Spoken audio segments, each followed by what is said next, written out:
Okay, hello everybody. So this is Jana. I'm coming to you from the Blue Mountains. I'll just briefly introduce myself in case anyone watching this doesn't know me. So I'm an author and I'm a past life regression hypnotherapist. And my book is called Quantum Sleep. And just briefly, it's pretty much everything I know about past lives and mental health, and all the advice that I have seen clients get. Everything is in there, and chapters about insomnia, how to help fall asleep, and so on. So I'll have the link to that in the comments, and it's available from my Facebook page. Now I'm here with Dave. Hey, Dave. Hello. Hello. Now, Dave's a mate of mine, and Dave agreed to do this with me today because I've had this idea for a while, where I wanted to do stuff like this with people, where I could ask all the silly questions of all the different type of therapists out there, so that I can find out and get some info of what people do, what they can do, harness their knowledge, and kind of put it out there for people to be able to find these different practitioners that are out there. And the reason it came to me was because here in the Blue Mountains, we've got a really great network of various therapists and practitioners, and we have regular meetups, and we kind of do it once a month. And so I've gotten to know all these people, and I've been thinking for a while that we really need to do something so that regular, like, people outside of the group can meet them and find out what they're about, listen to some of their knowledge and wisdom about their expertise, I guess. And so when all this happened with all the lockdown, we had a Zoom meeting, and that's when I suggested to everyone that we should do this, and everyone kind of had their own ideas, so I thought I'll just start it. So my idea is to talk to different people. So Dave is my first one, and I'm so glad it's you, Dave, and that you agree, because we're more mates than anything. We've known each other for a while. Yeah, absolutely. And now, this is the first time I'm doing it, so how can I tell if you are on the screen and I'm recording you as well? Well, you should be able to. You should see me at the corner, and there should be a recording up the left-hand side. So it's recording. I see you big, me small. So let's hope that. That's exactly how I got it from my side. All right. Well, I hope in the end we'll both be on there. So there we go. No, we will be. It flashes in between during the recording. So. All right. Cool. Awesome. So in the future, I'm hoping to do this regularly, and I've got people up here that I want to do it with that do Chinese medicine, naturopath, homeopath. Got a shaman up here, a hypnotist. What else we got? Acupuncturist, Reiki healer.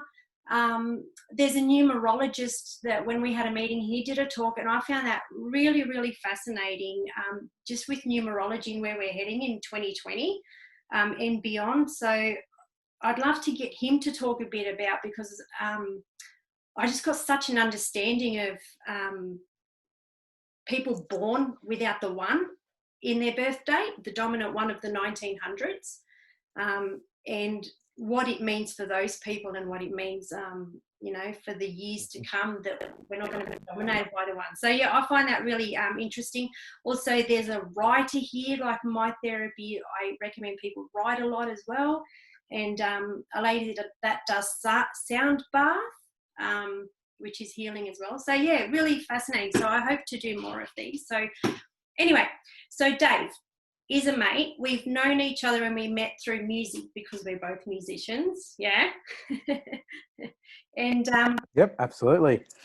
Yeah, and so we found right from the beginning, I think we did a road trip to a wedding down south one time, and we got talking about stuff, and we realised we were both kind of on this diverted path away from music, or maybe not away from it, but that we were both kind of doing different similar things. So so thanks for coming in. Do you want to just introduce yourself maybe? I will. So we discussed, you know, what we were doing outside of music, and I'm actually a psychic medium. So my how I became a psychic medium is I've always had this gift. To talk briefly about the psychic side of things, everybody that walks this planet is a psychic. We all have this ability that we know what's going on in our past, present, and most importantly, our future. A lot of people like to make out, oh, you know, psychics are fakes or frauds. But when I discuss how the ability works for not only myself, but everybody, they get an understanding. Oh, I get it now. So I am a psychic. I am very much, I don't just sit there and just talk about what's going to happen in people's future, because to understand how the psychic ability works is everything that comes in a reading is probable. It's up to you to receive these messages and do something for what I can see of your future happening.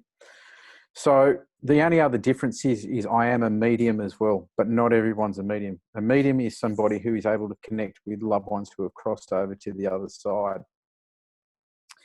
It's one of those fine lines where you need to have hard validation in terms of being a medium, of giving out information to the person that you're doing a reading for, of things that you just would not be able to know. It's not a generic type of answer, or, you know, I can see your loved one sitting next to you putting your arm around. It's not that. It's about certain aspects or certain things that's happened in someone's life, or objects or symbols that they've been able to give me to give to the person who's having a reading, to give them that hard validation where they can go, there is no doubt, I know that is my loved one. So how does the ability work? And what I love to do is teach people to use your psychic ability. The main ones that we do use is clairvoyance, which is the ability to see; clairaudience, the ability to hear; clairsentience, the ability to feel. When I see things, I don't see your life playing out in front. I see pictures, symbols, numbers, and objects, but so does everybody. We're always talking to ourselves. We're all up in our heads asking, should I or shouldn't I be doing this? We always have the answer. The problem is we don't trust it. But that's, if you learn to trust what you hear, you're going to be led in the right direction. That's all backed up with your clairsentience, which is your gut feeling. You always know when something's right or wrong. And it's kind of like, the best way to describe it is if you get invited to a party and you go, oh, it doesn't feel right to go, but I'll go anyway. And then you get there and something happens and it just turned out to be a nightmare. And you go, I knew that was going to happen. I had a feeling that was going to happen. And that's when I go, see, that is your psychic ability talking to you. You know, people have deja vu. That's seeing the future. Clairvoyance, just reminding you in the right place at the right time. When I see things, again, I see pictures, symbols, and numbers. So if I think you need to stop something in your life, I actually see a red stop sign. That's just my symbol for it.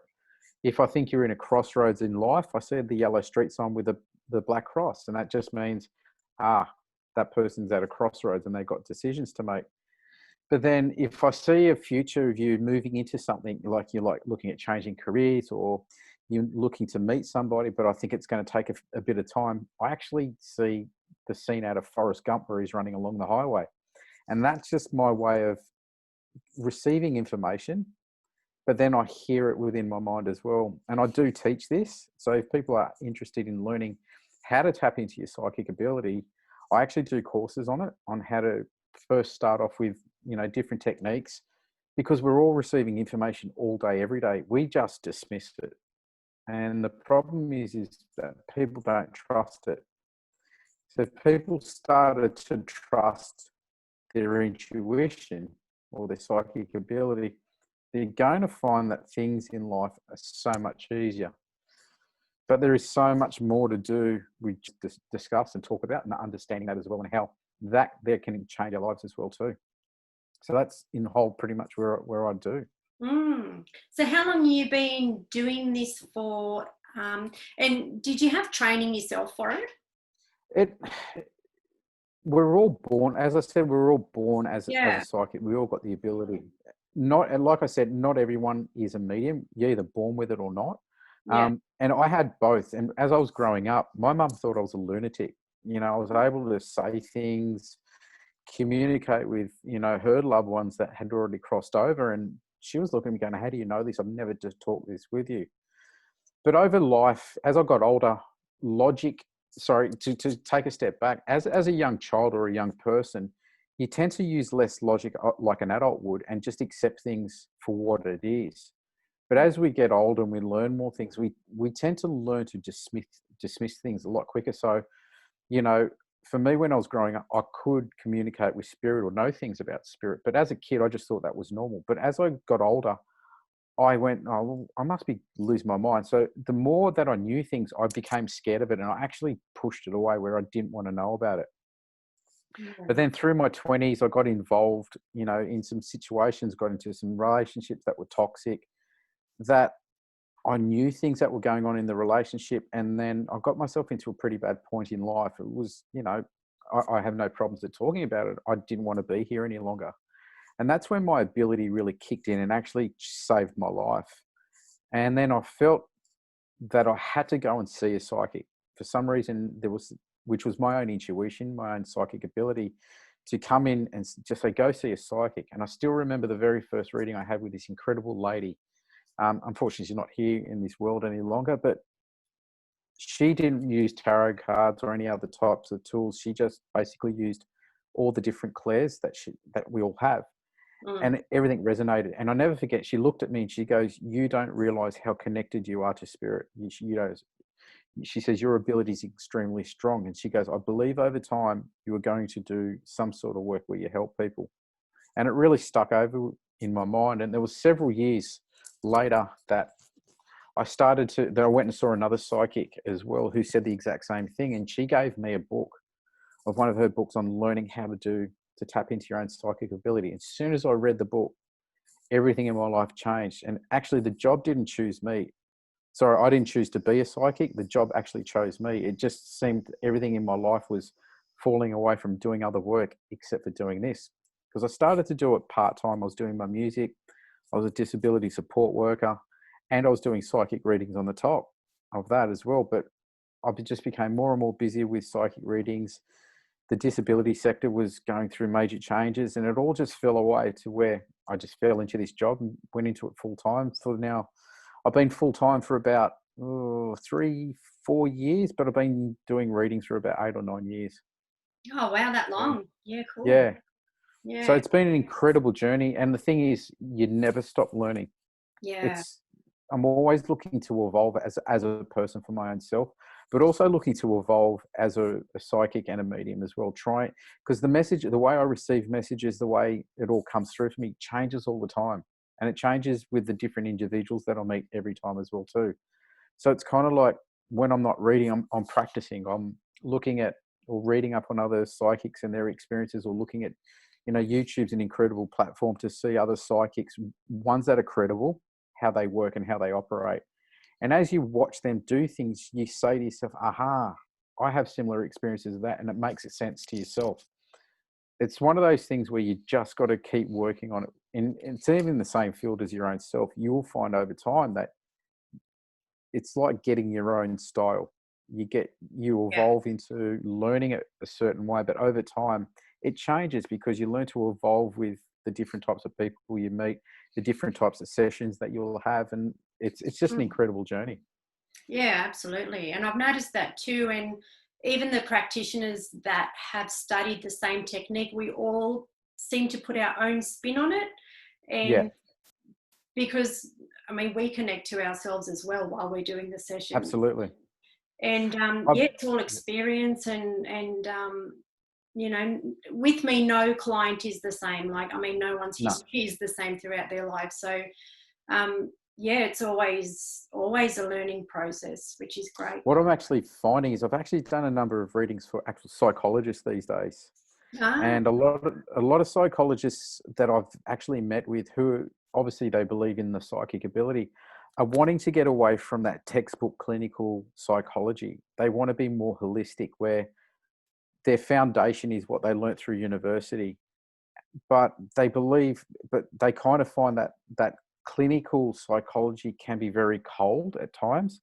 And sometimes they don't connect with their clients as well as, and there is something within inside them that is telling them to be more compassionate, to be more open to your own intuition, and use those natural skills that we all possess to actually help their clients. And a lot of them have actually started to change the way that they do their psychology work, where they're Okay. doing a mixture of both, and they found that the results are far greater than what it was when they were just being a clinical psychologist. It just, oh, the textbook told me this, so I've got to do it this way. They've used their own intuition, and Okay. they've learnt from different types of holistic healings and workings to incorporate into their psychology work. And their businesses, their own practices, and their clientele has just had amazing results. Wow. So That's it's this interesting. ability that we all have that we should try and tap into to better any type of profession, whether it's, like your own self or what you do, or you're a psychologist, or even someone that works in an office. Yeah. We can use this ability, which I call it's our best friend, to help us make the right decisions and guide us in the right path. Yeah. And when you do connect to yourself like that, it's the genuine you coming through, and it's the genuine caring part of you that, Absolutely. and And it comes through, and people pick up on that as well. it's true. Like, people ask me a lot, how do I know it's just not me telling myself Making what it I up. want to hear? Mm. And how do I know it's my higher self? What really comes through, what I noticed first for my own self, was I heard words that I would never normally use. The one I never forget, one of the first messages I received is I said, "Why do I have this gift?" And the first thing that I heard back was, "It's for the greater of good." The way I talk, I would never use that type of sentencing.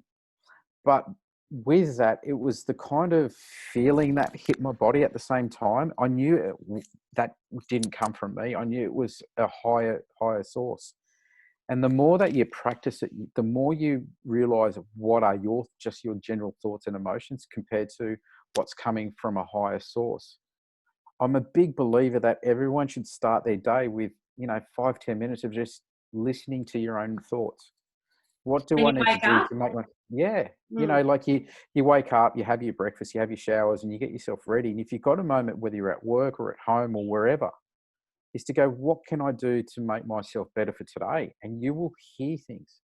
And if Yeah. you quickly just jot them down, don't think about it, you just write down what you hear, you'll be amazed of what actually comes through for yourself. And it's a really amazing experience. And the more you write down each day and you diarize, like you put a date on it and you read back over it, you'll go, oh my God, that actually really did happen.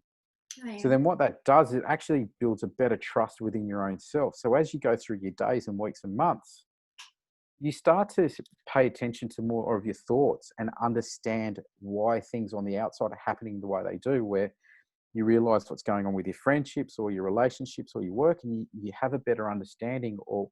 And if you've got a feeling that things might be changing in your work and then all of a sudden it happens, the blow isn't as bad.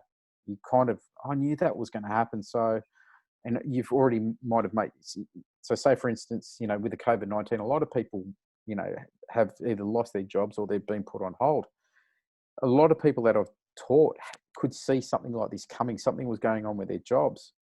So they actually already made plans to look for something else. So when this actually kicked in, they already had something else to go to. And they said it was just an amazing experience, as to knew that my current situation was ending, but a new one was opening up. So Yeah. that's what I really recommend for people is make time for yourself. Yeah. The most important person in people's lives is actually your own self before anybody. And if Yeah. you can be the best that you can be every day, then everything else in your life will be so much different. Yeah.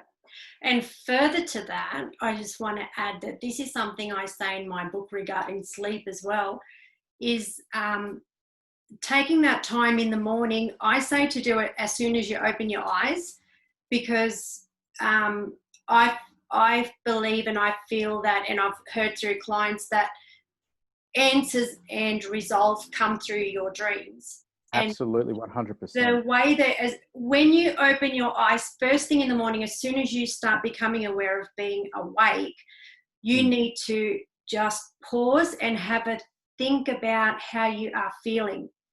And if 100%. you go to bed, for example, worrying about something, is there's something going on in your life and you think, I don't know what to do about it. Should I change jobs? Shouldn't I? What should I do about this person, or whatever it is? You get answers while you're asleep. And so when you wake up, that moment when you start to become aware of being awake, you need to pause and think, how do I feel? Because you will have the answer right there as you open your Absolutely. eyes. So, That yeah. absolutely 100% correct. What I've learned over time through dealing with spirit guides and guardian angels and just, you know, loved ones that have crossed over is you're exactly right. And I always tell my clients, have a dream journal, have a book sitting by Yes. your bed with a pen. Yeah. Because what happens is like I said before, we use a lot of logic to dismiss things. Our guides and angels, loves one in spirit, actually leave us angel signs everywhere we go. So you spoke briefly about numerology. Well, number sequences have messages within them. You Mm. know, for me of late, you know, obviously with COVID-19, a lot of my work had slowed down, but I kept seeing the triple eights, which is eights is the symbol for finances and money. And every time I kept seeing that triple eight, I visualized within my mind that bookings were coming in. But I'd also received that message. But I also had a dream that I people were going to start coming to me very quickly.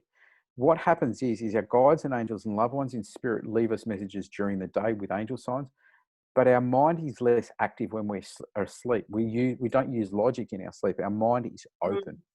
So that's a great time when they come to us, give us that download that we need.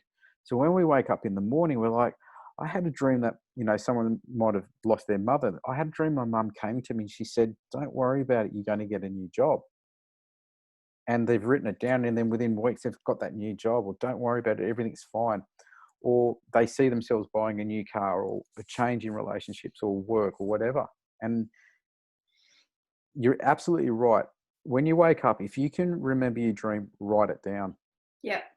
But what I do recommend is you go, after you do something like that, is you do go off and do your morning routine. I also teach what I call an energy protection. It's a white light protection. It just helps us. It's my seatbelt for the spirit world. It Yeah. stops me from absorbing other people's emotions, Yeah. from just daily life or just doing readings. Um, I believe everyone should incorporate some type of spiritual or type of energy protection to help them stop feeling the toxicity of some other people that they may have in their workplace or just in their life in general. And then once I've done that energy protection, that's when I find that I'm most open to receiving information from my guides and angels. And that's how I usually start the day. Not everyone has that time, but you'll work out when's the best time for yourself to do it. It could be on a lunch break, it could be after work, it could Yeah. be on your Could way to be work. You could driving. get, yeah. A lot of people do a lot of thinking while they're driving. They're Yeah. thinking, you know, shouldn't I be doing something? And if you're stuck in traffic, look at number plates. Okay. You'll be amazed at what you actually see. Like I'll never forget, you know, I think it was last year or whatever it was, I was stuck in traffic one day. When I do my work, I actually have to do meditations to energetically turn myself on. And then I have to turn myself on off at the end of the day. I can't always be energetically on because it just becomes too unhealthy. And Yeah. when I'm out and about doing things, I don't want to pick up on if someone's had a fight with their partner and they're just feeling yuck. I don't want to have that. So I switched myself off. But there was one time I was driving and I was like thinking, geez, should I get rid of this person out of my life? And when I looked in front of me, there was a number plate with YES. Oh, And I was just like, God, are you kidding me? Okay, all right, I'm going to do that. And I followed it, and it was the best decision I ever made. So yeah. it's quite amazing how around us there are always answers. It can be songs, it Yeah. can be signboards, it can be, you know, anything. It could be the number sequences you see on your emails. Yeah. It's about Yeah. being open to what is actually out there. Yeah. And there's messages all around us, definitely. Everywhere, everywhere. Yeah. And I want to just add to writing dreams down. I did that for years as well. And I think it's important when you write your dreams down to also write how you felt at each point in the dream. So your emotional reaction to what's happening, because I think sometimes we kind of go, I know that dream's important. I know there's a message, but I have no idea what it is. And Yeah, so writing how you're feeling in the dream about it, because you might, and when you look at what you've written, you might find that you've written 3 times throughout the description, I didn't want to go. I didn't want to be there. I didn't want to go. Like you might end up, because you're scribbling, you know, in the middle of the night or in the morning. So, yeah, I think emotions, and that's what I got told really early on, is the important thing is to write the emotions down in yeah. the Because what I actually find is that's you're really spot on with that. Is a lot of the time to talk about that a little bit, I find that there's two major motivations in people's life. There is love and there is fear. Mm. And fear is you'll find that most people are actually motivated in life by fear, which is an ego. And Mm. that is, I'm just going to do this job because it pays well, it pays the bills, And it's and too it's scary safe. to change. And it's scary to change. Mm. But if you love who you are and what you are and follow your dreams of something that you've always wanted to be, you'll always be more successful in life than you are by being motivated by fear. And Mm. if a great example of this would be sitting in the CBD between 7 and 9 a.m. and watching people walk into the buildings of work. How many do you see with their head up held high, feeling great about going into the office? I reckon there's a 90% chance no one is happy going into their jobs. Why? Because they're scared of making changes and being motivated by love. And a lot of the times I've found that people go, yeah, I'm scared of my dreams because it told me I needed to go and do this, but I was really scared. And I said, well, that is your ego just reminding you that you've got to stop letting that fear motivate you and let your dreams come true, because your dreams are truth. You just have Yeah. to make it happen. They're your And soul calling. Yeah. yeah, and that's a really important point there that you did make, is write down how you felt during that dream. If you Mm. can remember it, write it down, because it's super important. Yeah. Because if you feel scared of making that change, well, there's a reason why you're scared. Is it because you're scared to make a change, or are you scared because it's going to hurt, or are you scared because you think you're not good enough? And if you feel like you're not good at it, then you can work on knowing that there is a self-worth thing that you've got to work on, so that you can not be scared of making changes or doing something to better your life. Mm. Definitely. Yeah, fear is, that's right. You've got kind of love and then you've got fear, and all the emotions in between stem from those two, from the fear or the love. So, yeah, interesting. And interesting, Absolutely. True interesting success in life is head and heart. If you've got them in alignment, if you've got what, sorry? I think true success in life is not about how much possessions or money that you have. I believe it's having your head and your heart in alignment. When you've got them in the right place, you'll get an abundance of everything else in your life. Yeah, And that's where you control your ego. yeah. And that too is really important when you're suffering with mental health as well, because if Yep. you are refusing to do, or if you're not giving yourself the chance to do what your soul wants to do, because what your soul wants to do is what gives you joy. And when you have joy, that's when you connect to your higher self. That's when you're, like you say, in alignment. Absolutely. And Yep. you'll understand it. And often I have clients that come to me and one of their questions is, what's my purpose? What's my goal? What should I be doing? And most of the time they're doing it. They're either already doing it and it comes so naturally, and it just gives them joy that they don't even realize that it's their life plan to do that. So I'm like, Absolutely. and if someone comes in with a life plan, it's pretty much guaranteed, like, that you're going to do it, because things will just Absolutely. line up for you and you will head down that path without even realizing. And because it feels so natural to go down that path and to do what you enjoy doing and are good at and comes naturally, people kind of dismiss it as it's not good enough. And sometimes people think I need to be doing something, world changing or amazing. And I'm like, but you are already. So, Look, you could work in a lunch shop, you know what I mean? But if you have this fulfillment of going, you know what? I love the fact that I make lunches for these workers that work super hard, and I have this great relationship, and I just love turning up every day. That's their sole purpose. it is. You And know, sometimes it's who they are, because there are people that have been born and their actual sole purpose is just to be. And whoever comes in the vicinity of their energy is changed. And so some absolutely. people are just meant to do really boring and or not boring, but things What that we are may think's quite boring simple. to us, yeah. Yeah, but they And that's actually have a massive soul purpose. absolutely. And again, it comes down to outside noises, which is what I call people's influences. You know, I think society today worries too much about what other people think of what they're doing rather than not caring and just focusing on what you truly want and what your soul wants you to do. And when Yeah, you stop caring about what other people think and what other people are doing and just focus on your own path and your own goals and trusting your own soul purpose, you will find that you're always happy. You always will have an abundance of what you want in your life. And you just don't care what anyone else's opinion. A lot of the time, other people's opinion on what you're doing is a reflection of themselves going, well, I'm not happy with what I'm doing, but I don't want to see you happy doing what you're doing. And it's more about their own self rather than them giving you advice of being positive. You know what I mean? So yeah, it's really about being careful of what you absorb from other people. If someone's inspiring you to make changes and to be a better person, they're the ones that you want to hear from. But if people are going to go, oh, you just work in a lunch shop, how can that be exciting? I do this. Really analyze that type of comment. Is yeah. it a reflection of them to help you, or is it a reflection on maybe they don't really like what they do and they're just projecting it out in a different type Yeah, of way where it kind of absolutely. criticizes you? And Because that's where a lot of they could have a high stress job and they could actually be really envious of just do you think and don't. absolutely Yeah, 100%. So that's where I get to people, and one of the messages that comes through a lot for people is you've got to get to a point in your life now where you just don't care.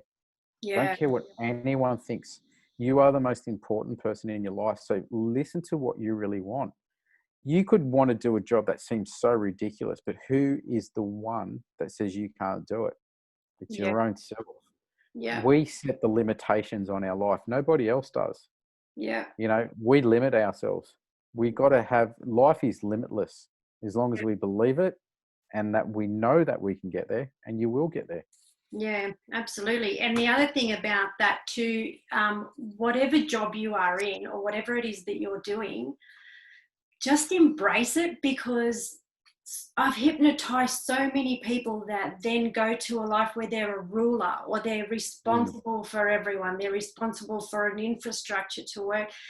And like, there's so many lives that, we have had that have been either stressful or difficult. And we've all gone through poverty. We've all gone through being rich. So whatever you have, just embrace it and be really happy that it's a relatively easy life without yep. stress and without the pressure, because no doubt you've had that before. So Yeah. yeah, But what I always try and get people to focus on, as much as you may not enjoy the job that you're doing, because when I do a reading, the two major things that I start my readings off on is one is love, their love life, and their work. yeah, And if one's out of balance with the other, then they both affect each other. But a lot of people come to me and go, I don't like my job. Well, I want people to know that every single job that is in this universe has a purpose. yeah, And when you look at the bigger picture, what does your job do? It actually helps other people, which is yeah, an incredible thing. I get people, oh, I'm just the accounts clerk. And I said, well, okay, without you being there, do you think that company is going to run properly? No. Do you think that if you weren't there, then other people wouldn't have the chance to work in this company? Because if this company doesn't grow, then they can't employ other people. And it's not till you break down and look at the bigger picture of what every single job does. It has a purpose, it has a role, and you play an important part of it. If you don't enjoy it, that's okay. Try and look at the positive of it so that you can get through each day. And if you feel like you want to change, then listen to yourself and make the change. But yeah, while you're doing it, look at the bigger picture of you're making a difference in some way, shape, or form to not only yourself, but to all the other people that may be working in the company that you work for. yeah, So every single job has a purpose. It may not be your sole purpose. If you work towards your sole purpose, then that's the best thing to do. But always be positive about no matter what it is that you do and try and look at the bigger picture of it. So then it makes your day go through a lot easier. yeah. But not only that too, like sometimes I get clients that get told you are doing exactly what you should be doing because you're really good at it, and I get told Mm. why they're good at it. But then they'll also say, but do this for a hobby, like do this outside of work. And that's Mm. where the joy is. Yeah. Look, you know, I did a reading for a lady yesterday, and one of her things is that she works in the disability sector, and she's incredible at it. But she's also starting to feel like she wants to move out of that eventually and do some type of holistic healing. And my my message for her that came through is that go learn the craft. Find the one that you feel like is going to be the best one for you, and then just start doing it on the side. And I said, eventually the job will choose you rather than you choosing to do it. Because if you start doing it on the side and you're good at it, you'll pick up clients, and you'll get to a point where all of a sudden you have to probably push away the job you don't like as much to focus on the one that you do more. And then that ends up becoming your primary income. Yeah. So I always say, do something you enjoy, do something on the side that you love. One of them is music for me, like your own self. Yeah. You got to do things, have things in your life where there is an out from your everyday life, but do something that you enjoy.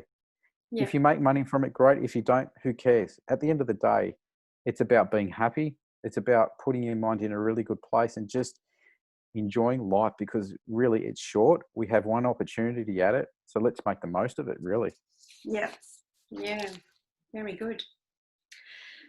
So I wanted to ask, how soon after someone passes would you recommend, or would you do a reading, or how long would you tell them to wait before contacting It's the best way to really describe this is watching the movie Ghost of all movies with Patrick Swayze and Whoopi Okay. Goldberg.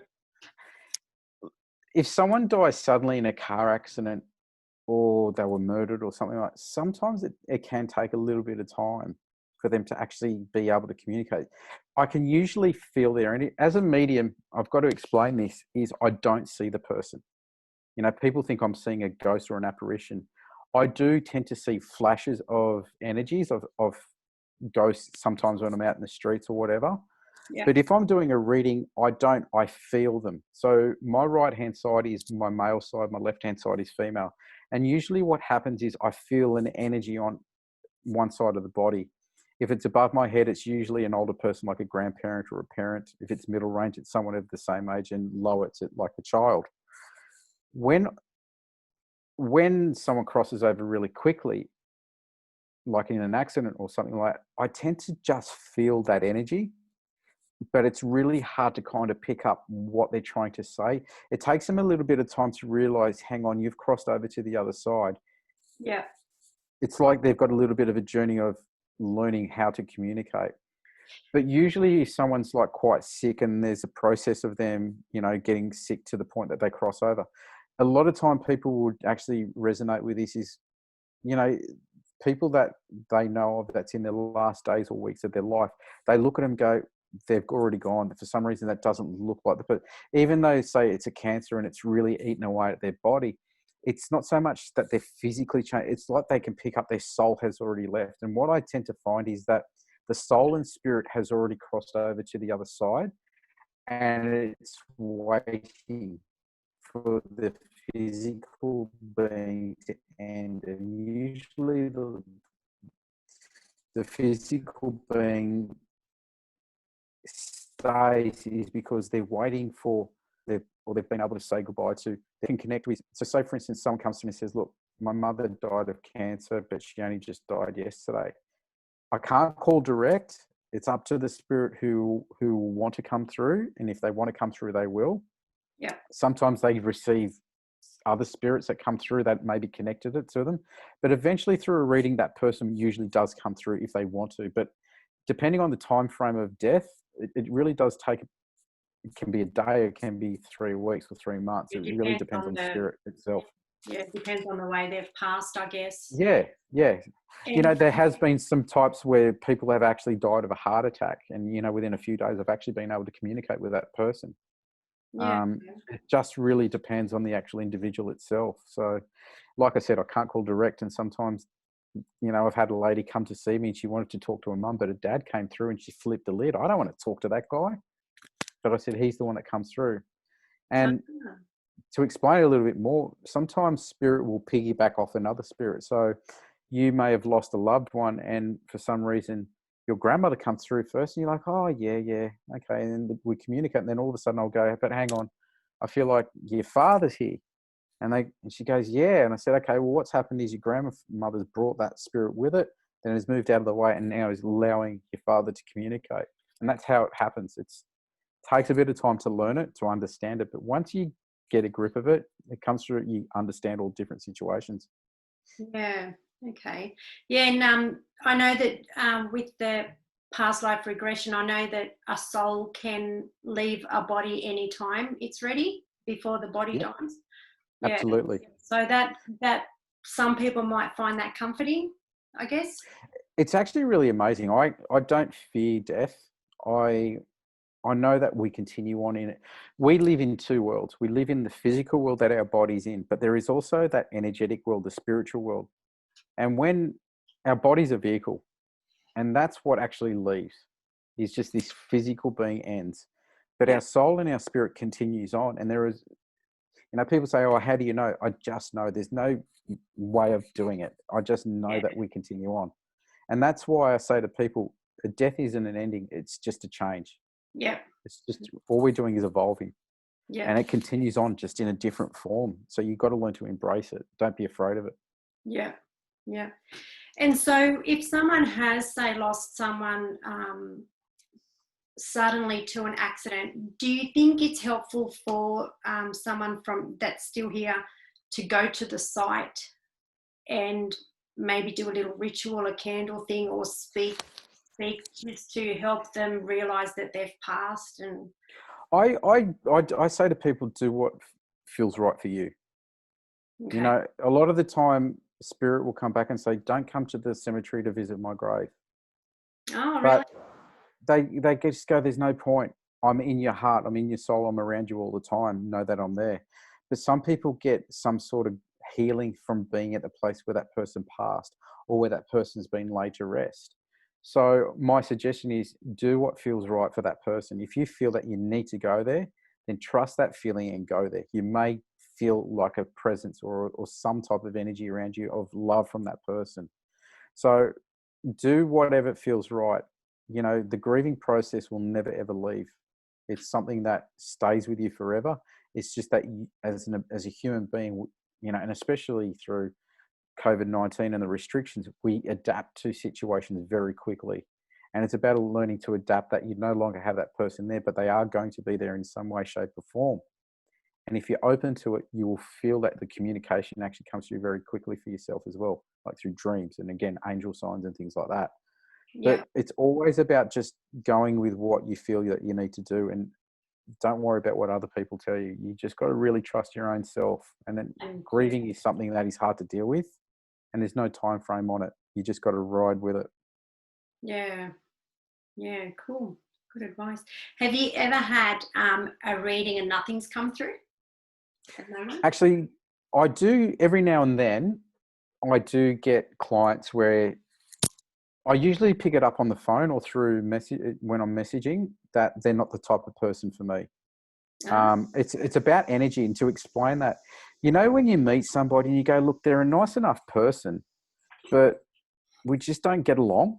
Yeah. Like, I just don't know what it is. Yeah. Basically, the best way to describe it, it's like sound waves. If a guitar or whatever is in tune, the sound waves will go together. But if it's out of tune, it's all out of whack. And what happens is their energy and your energy don't match up. Yeah. And no matter what you do, you just never get along with that person. And that's the same with me as a psychic and as a medium. Like, oh, why? And I just said, yours and my energy don't match up. I've had people come, where I've gotten along with them, but what I'm doing as a psychic, what everybody's doing, you're reading energy. And sometimes people are very closed off. They think they want to have a reading, and when they get there, they're like, I don't want to hear nothing. And all of a sudden, even their body just says it. They put their arms crossed and they're like, they don't say anything. And then you just go, you know what? You're very closed off. I don't think you want to hear these messages, so I think we should end the session. You know what I mean? It's about energy. Yeah. What people don't understand is, as soon as you meet someone, you're already reading them. you're already going to yourself, will I like this person? Do you think I'll get along with them? Or you just go, oh, I really like this person. There's something about them. I can just feel it. They're great. So we're always reading each other. We're always knowing whether we like a person or not. But that's what happens to me a lot of the time in readings. I have no problems of not doing a reading with somebody. If I don't feel their energy, I don't want to waste their time. And it's nothing bad. It's nothing like anything's going to happen. It's just that it's not. They need to go find somebody else. But I tend to find that people are guided to me rather than everything happens for a reason. I don't believe in coincidences or luck. It's always a reason.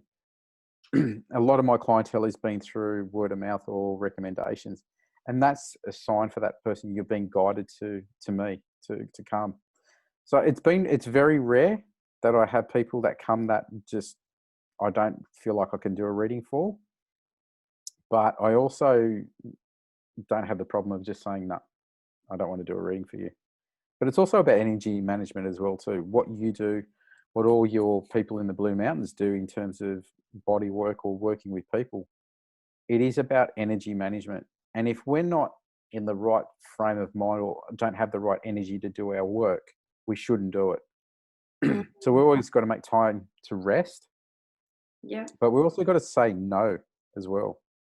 We've got to learn to go, you know what, my energy's low. I'm better off not doing a reading or doing some type of hypno work or whatever, and giving them a half effort rather, because if someone's coming to you, they want the best of you. Yeah. So you've got to make that time for your own self to be energetically on all the time. So you've just got to make sure what you do is about energy management and reserve your energy. Yeah. Yeah, absolutely. Excuse me.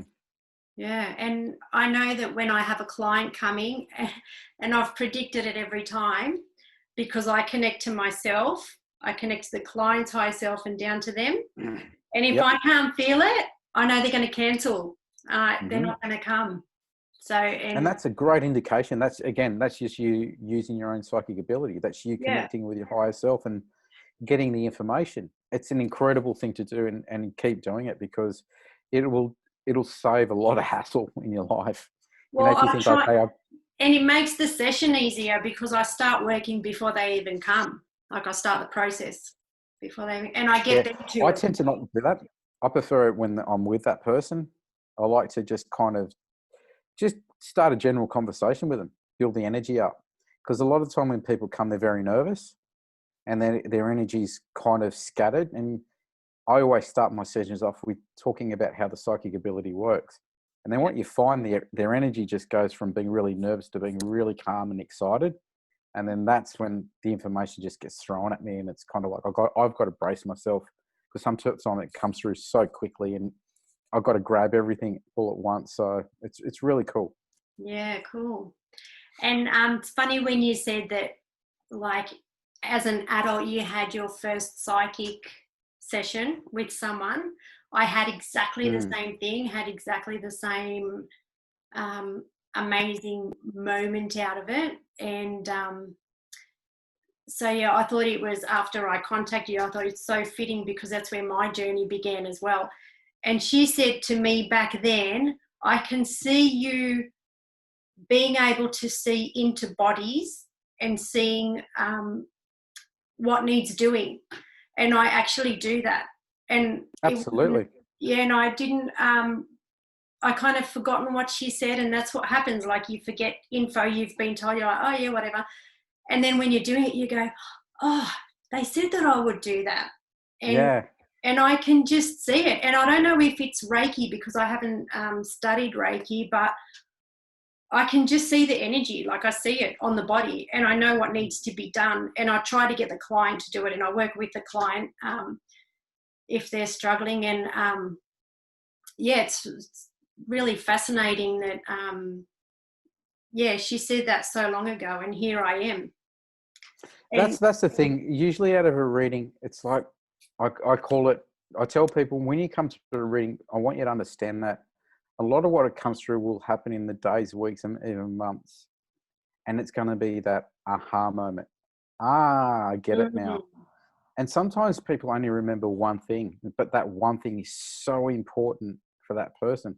Like for you, she said you're going to be looking into people's body, into their world.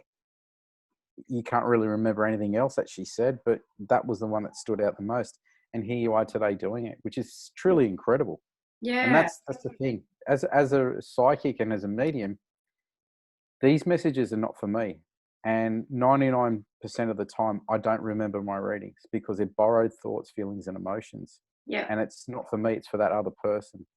Yeah. But just to know that if that one person can take that one message and it changes their life for the better, then you know you've done your job right. And that's that. Well, at the end of the day, what I motivate myself is to help as many people as possible and not be driven by anything else or any type of ego and try and be, I'm the best psychic. I just want people to live their life and a fulfilled life and be truly happy. And that's my goal. Yeah. And it's true, the right people will get sent to you. And I found that with what I do, I've just ended up just being taken down this little road of seeing people that don't want to be here anymore. Yeah. You know, suicidals, and they just have the most incredible sessions. Like they're just, yeah, it's just really mind blowing. Usually, what they see and just the change in them, and that they can kind of shift straight away just by what they've seen under hypnosis. So yeah, feel like everyone gets their niche, but the technique that I do actually prides itself on physical healing.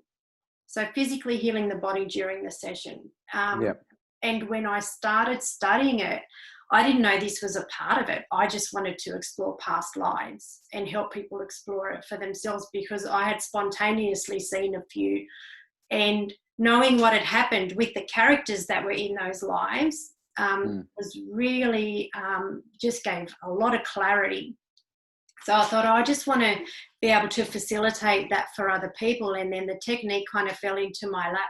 When I started studying, I'm like, oh, this technique takes people to the moment in a past life or this life where trauma or an incident happened that has stayed with them and is causing manifestation in this body now, because that's subconsciously they're remembering or someone's triggering it. So the technique's actually, I think, more so about healing physically.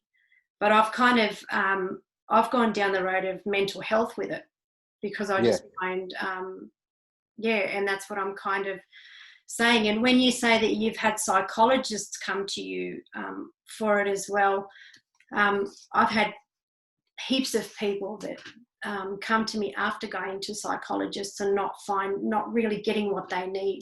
So they often come to me and go, I've tried everything. I've tried medication, psychologists, counselors. I've tried everything, and so yeah, here we are. So I find, really amazing.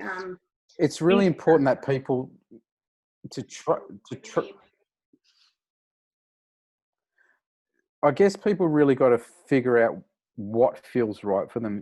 When it comes to healing, it's really about doing something that feels right. And if it feels right, to continue on with that as well. Yeah, definitely.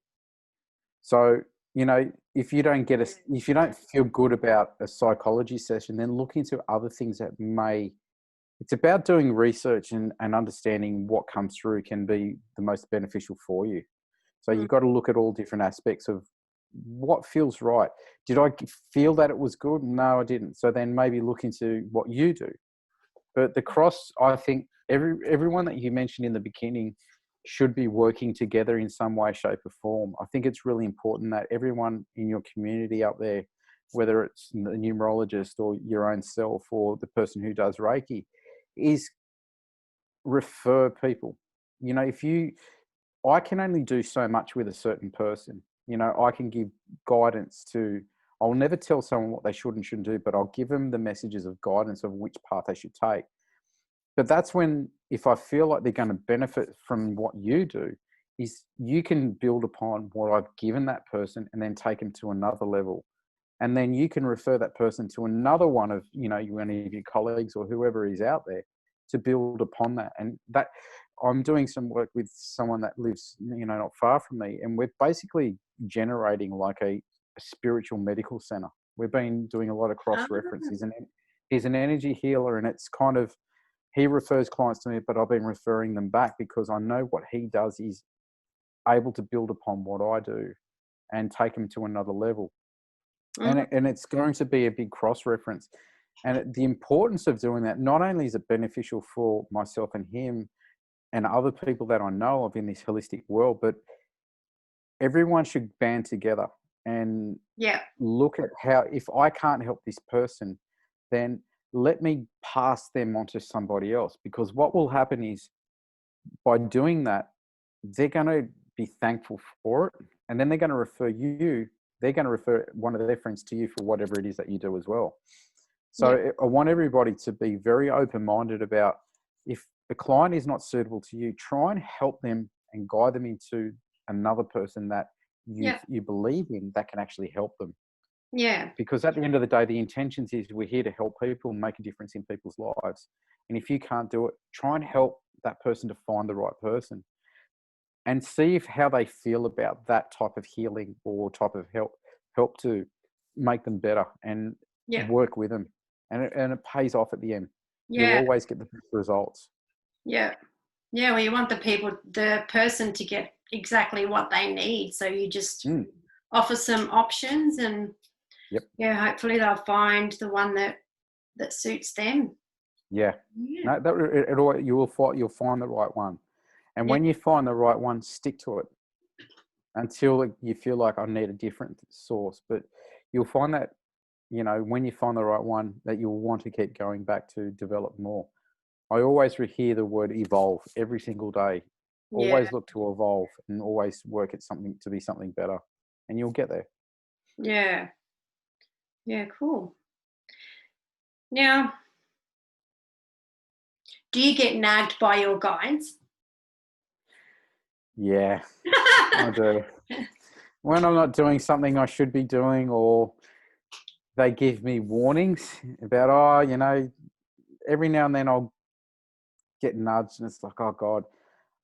Even though I've got to energetically be turned on and turn myself off, there's been a number of occasions where I've been out and loved ones of somebody, like I was down in Wollongong about almost 12 months ago, and we went to a club, and I walked up to the bar to get a drink, and I nearly fell over from the energy, and I walked away, and I was like, oh God, here we go.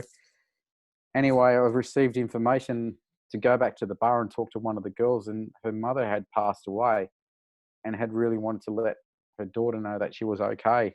So that tends to happen a lot. I might be out and about, and then all of a sudden I just get hit with that energy.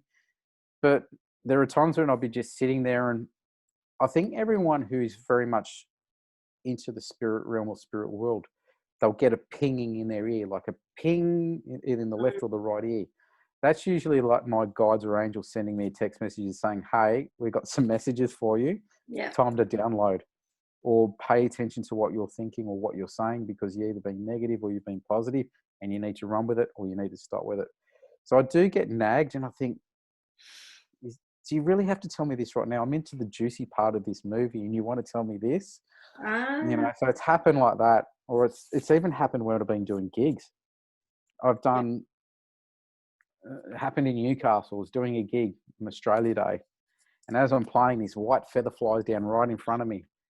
And I was happened to be in a part of the song where I didn't have to play. And I went to catch this feather. And as this feather was about to land on my hand, it took off again. And as it took off, it flew out, and I could see two people looking at this feather crying. And it was a mother and daughter. And only a few months earlier that they had lost a family member. And then my guides and angels were screaming in my ears, tell them what you do, tell them what you do. Okay. Which was an incredible experience. And I actually had a friend in the crowd and I'm like going, tell them what to do. Tell them what I do. And they actually had walked up and said, that guy up there is actually a psychic and he wants to talk to you at the end of his gig. And so it happens all the time. Yeah, cool. Sometimes it's in the worst possible times or the weirdest times, but it happens. Yeah, so when they need to get to you, they get to you. Absolutely. Yeah. And you've got to pay attention to it. I've had times where I've actually stop myself from being in serious car accidents as well. Like, I was driving along one time and I just felt like I heard the word stop, stop, stop. And as I stopped, some guy went flying through a stop sign. And Oh, if I wow. hadn't stopped when I did, I would have absolutely been wiped out. So for everybody, if something doesn't feel right, it's a no. And Yeah. if you don't feel like you want to go that way, go an alternate route. You'll be surprised at how your guides and angels are with you all the time, trying to help you out to make the right decisions. And if you can learn to trust those feelings, you'll guide it on the right direction. Yeah, definitely. Yeah. And do you get much for your clients for their health? It's weird. I'm not a doctor and I will never ever try and diagnose somebody. But if I believe, you know, I've actually had people come to me and I've picked up they've had a heart condition. And I'm just going, do you have any health issues? And I have no problems of asking people questions throughout a reading. And the Yeah. reason why I do that is I try and get people to tap into their own intuition to try and teach them along the way. But then I'll actually ask someone, have you got some type of heart condition? They go, oh, I don't know. And my advice to me is always, I think you should just go and see a practitioner or your GP and just get a general checkup. You Okay. know, it's more about, I don't want to create fear, but if I do see an illness within them or thinking that they may become ill, I always tell people to go and check with a doctor and get themselves checked out. Yeah, The okay. last thing I want to do is, I'll never ever tell someone, oh, I believe you got cancer or you're going to get cancer or you're going to have a heart attack. You just never say something like that. It's Yeah. about being very careful about how you say things. And that's with every aspect of a reading. You've got to be quite careful of how you say things. Yeah. And you've got to also be very careful about the information that you give. You always got to tell people it is probable and that it's up to you to take these messages and do something with it, or it's up to you to not do anything. Because some people can take your word for gold and do everything that you say, and then they don't do it right and they come back and they blame you. So you've got to give people this understanding that it is probable, because you've got to make changes for things to come in. You know, Yeah. I've had people come to me and say, oh, look, I had a reading with you, but you said this, this, and this was going to happen. And I said, like, say, for instance, this lady wanted to meet somebody. And I said, look, I can see someone coming to you, but I said, I believe you got to go to some place, like be around certain people. And she didn't take that. She didn't hear that bit. She just heard she was going to meet someone, but she never went out. She never created an opportunity for herself to be available. So she missed the opportunity to meet that person. So it's kind of like, well, did you get out? And she goes, no. And I said, did you try and meet people? No. Did you go and talk to new people? No. I said, well, how can you meet someone if you don't create the opportunity or the space for that to happen? Mm. And that's how you got to understand it. So if I see people with health issues, I say to them, go see your GP. But I'm also very careful of how I say things to people, because it can be quite full on for them. And that So they, you can pick up if there is something that needs attention, but they have no idea. Okay. yep. Look, Yep. I have to admit, I actually saw a friend of mine. I knew a friend of mine was going to pass away before he actually did. And I asked my guides and angels, why do I know this information if I can't help him? And they said, it's just his destiny. And it was really, really difficult for me to handle. It was really, really hard. And then when he actually crossed over, you know, it was sad and it was horrible. And I went through a pretty bit of a rough patch of going, you know, was there anything I could do to help? But there was nothing that I could do. And there was an understanding it was just his time. Yeah. And, you know, and I will see things of people that I don't like, but that's just part of what I do. I guess it's like yourself too. You'll see things that you wish you didn't have to see Mm. or know about, but it comes with the job. You know, Yeah. it's no different than being an ambulance officer or a nurse. You're going to see these type of things, but Yeah. you become used to it and you learn how to give that information to somebody. Yeah. And that's the thing too, like sometimes I kind of struggle with how planned is our life? Like, was I always going to pick this up and have a drink? You know, it's Hmm. because you're born with a life plan, and you're born with certain things that you want to achieve as a soul on a karmic level and on whatever other level. And so, yeah, having a reading, you're like, how much freedom is there in where we're going? How much is planned? And I know that, like, no one will pass until it's their time. No one and nothing has the power to cut a life short. If a life came here to have a purpose and a lesson, and until those are fulfilled, or whatever plan was planned, they're going to do it, and you'll always get pushed back into line to go and do your soul purpose. So I kind of wonder how much leeway is in that, and how much leeway they actually is, because then you look at your own life and you think you did a minor thing, but down the track you think that was actually a major thing. Huge. Absolutely. Was it my decision? Was I always going to make that decision? And do you get presented with, you're going to go this way, but let's make you feel like you have a choice? Yeah. You know what I mean? Well, it's always like, you are going to get from A to B. It's just, how do you get there? Do you go left or do you go right? Yeah. It doesn't matter. You're still going to get there. It's just the different roads that you take to get there, the different experiences that you take along the way, but you're still going to get there. So is it planned? Well, you plan from going from A to B, but the in-between is all over the place. It's just how you get there is up to you, and how the universe wants to give it to you. And that's the thing. If you want to get from A to B, let the universe guide you. Let your guides and angels guide you. And what you'll find, it's pretty incredible. Yeah. When you ask for help, when you ask Absolutely. for guidance and help, you'd be amazed at what comes. They're your team. They're your family. They're part of you. And if you've got that friend, let them talk to you. Yeah, and that's the thing, like, they're always there waiting. They're waiting for us to accept the help and to ask and to acknowledge that they're there. And I saw a client once, and I kind of did work even after he left, because once someone comes to me, it kind of gives me the permission to work on them. And he had left, and I thought, I reckon there's more I can do. So I went back into where he was, had a cup of tea, and started doing stuff. And there was his guide. And it's just a matter of, like, just know we're there, like, and they want to help, they can help, and it's just a matter of us saying, okay, help. Yeah. You know? And that's the thing, like, if you've got that one friend in your life that is always going to tell you the right thing to do, and is always going to guide you in the right direction, you're going to listen to them. And if you don't, you're silly. But the thing is, what people don't realize, it's there. It's been there from we were born. Yeah. So it's time to really trust what you see, feel, and hear. And when you do, and it proves you wrong, it proves you it's working. It makes, I can't explain it, how good life becomes. Yeah. You tend to stress less about stupid things. You don't worry about certain things that happen. You tend to look at things in a broader aspect and understand, wow, this is actually an incredible world that we do live in. And you see things very differently. Sometimes it can be really hard, but then there's times where it looks amazing and it's amazing. But most of the time it's amazing. Yeah. And you handle different things so much better.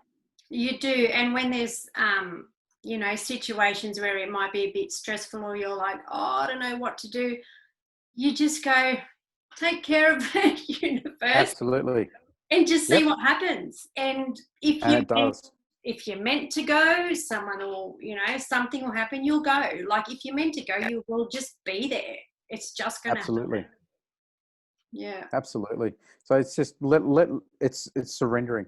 Surrender your worries and your fears. Yeah. And you'll find that once you surrender to it, it's all good. Yeah. And the other thing I want to ask you, like, when you do readings, do the guides sometimes offer the client, when you see this or when you feel this, like a signal to know that they're there?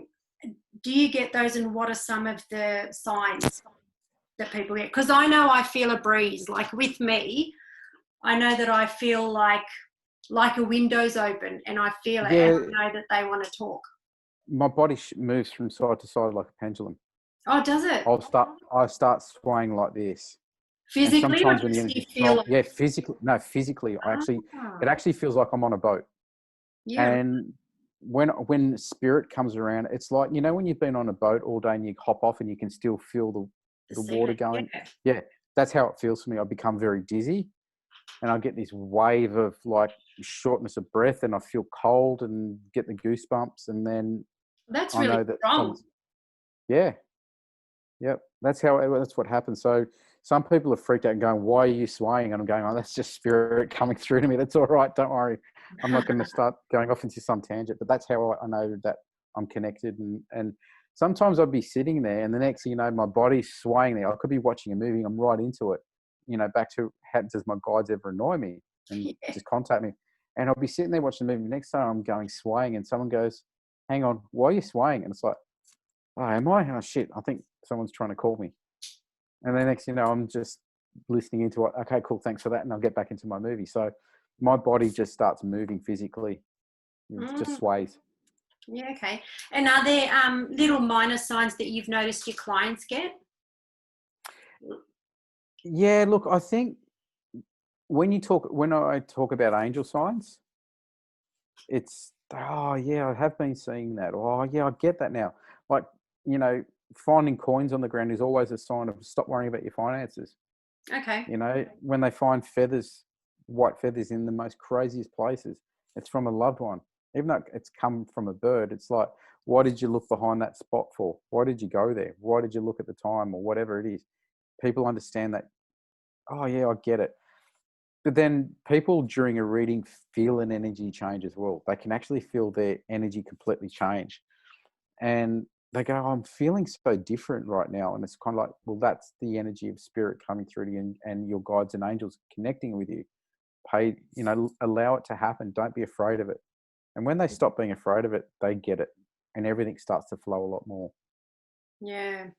And it's funny when you're, I don't know if you're the same, but I know when I'm connected and communing with someone, um, it just feels so like, yes, I know, like I get it all and I understand everything. And sometimes I automatically write and I have to wait till it's that right word. Like I just, what's that word that, and then it'll come to me.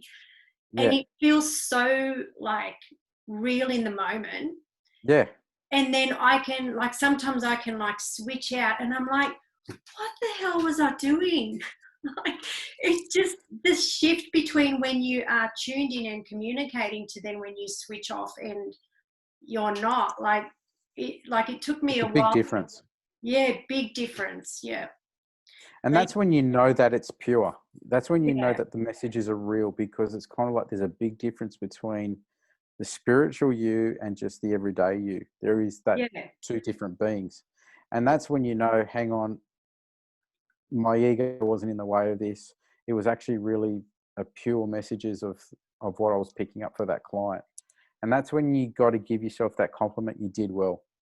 You did a Mm, great job, because you were in tune to not only yourself, but to that person and the needs of that person that they needed to have. yeah. Yeah. Yeah. So I want to ask you, are you right to keep going? You right? Yeah. Yeah. Yep. Yep. I just want to ask you, have you come across like religious people that kind of try to make you feel like you're doing something wrong? Yeah. I've had a friend of the family who's very religious and said that what I'm doing is evil. Yeah. And I don't care what people think about what I do. And that's one of the most important things is not caring. But I also feel that that comes from a fear of Yeah. people who, from a religious side of things, is I believe that I don't believe in one religion. I believe that my religion is the universe, but religion is always based on worshipping a being. But really, what people are doing is a prayer is an affirmation, and it's all got the same type of thing: is making your life better. But I have a lot of religious people who are very stuck to what the book says to them, and what I do is, it's evil, but I just don't care. And And that is deception, that you're being deceived, yeah? Yeah, it's kind of like you're doing something wrong. And I turn around and say, well, how can it be bad or evil if I'm receiving positive, beautiful messages for somebody to be a better person in their life? Or how can it be really horrible to give communication to someone that they've lost and they're getting peace and comfort of knowing that they've crossed over to a beautiful place and they're happy and they're healthy? I say, how is that healthy? And they Yeah, never got an answer. There is never an answer. yeah, They tend to keep quiet. And I just go, you're entitled to an opinion, but I just don't care what you've got to say. yeah. And I just, you've got to be skeptical. And I'm still skeptical. I'm a skeptic psychic. I need things to be proven. Mm. Even for my own self, I've got to wait till it's been proven. And I embrace people that are skeptical. And when they have a better understanding of how it works, for not only for myself, but for them as well, it's a better experience. It's not because I'm proving them wrong. It's just that they're becoming, from someone who didn't believe, to going, I believe now. I get it. And this is truly amazing. Mm. That's the kick.